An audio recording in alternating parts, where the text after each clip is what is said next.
আজকে আমি যে রাষ্ট্র দায়িত্বে আসীন হয়েছি, এটা আমার উস্তাদদের দোয়া, আল্লাহ তাআলার রহমত। আমি 48 ঘন্টা আগেও জানি না, আমি কোনো দাবি করি নাই, কোনো আবেদন করি নাই। মানুষ আমার মহব্বত করে এই পদে বসিয়েছে, এটা মিন জানিবিল্লাহ।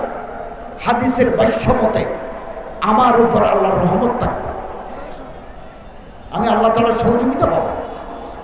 মানুষ সমালোচনা করুন না, 10-20% মানুষ সমালোচনা করবে।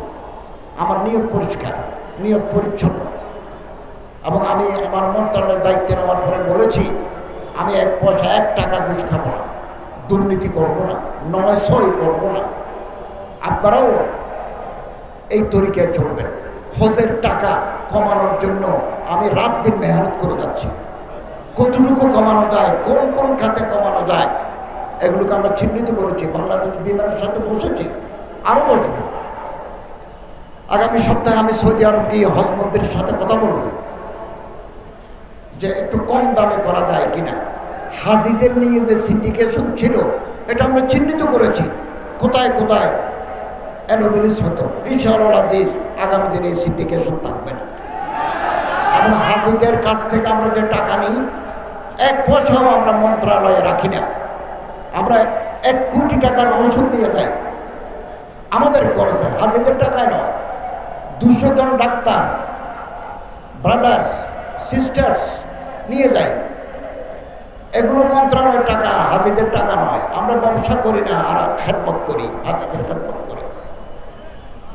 এবং আমাদের মন্ত্রণালয়ের বিপুল স্টাফ যায়।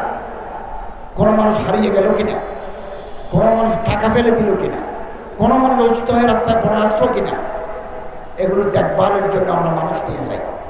এগুলো হাজিদের টাকায় নয়। 2023 সালে 23,000 থেকে 60,000 টাকা পর্যন্ত আমরা হাজিদের টাকা ফেরত দিয়েছি, কারণ টাকা বেশি নিয়েছিলাম, গড় ভাড়া ততটুকু লাগে নাই, ফেরত দিয়েছি। এবং এজেন্সি যারা আছেন তারাও আমাদের সাথে সহযোগিতা করছেন। যারা আমাদের সাথে চুক্তি ভঙ্গ করবেন, আমরা তাদের বিরুদ্ধে আইনানুগভাবে ব্যবস্থা নিচ্ছি, আগামী দিনেও নেব। আমি চেষ্টা করব একটা সুন্দর প্যাকেজ, হজ প্যাকেজ আমরা জাতির কাছে দিতে পারবো। অনেকেই জানেন না, প্রতিটি হাজিকে সৌদি আরব গভর্নমেন্টকে একটা বড় টাকা দিতে হয়। এটা তো আমিও জানতাম না। মিনা, মুজদালিফা, আরাফা, জামারাত আপনি যে ব্যবহার করবেন, এর জন্য সৌদি গভর্নমেন্ট ABCD জোন আরাফাতে ভাগ করে রেখেছে। আপনি যেই জোনে ঢুকবেন সে এলাকার ভাড়া এত, ওই জোনে ঢুকলে সে ভাড়া এত। এগুলো আমাদেরকে সৌদি গভর্নমেন্টকে দিতে হয়। বাংলাদেশ বিমান আগে বেশি ভাড়া দাবি করত।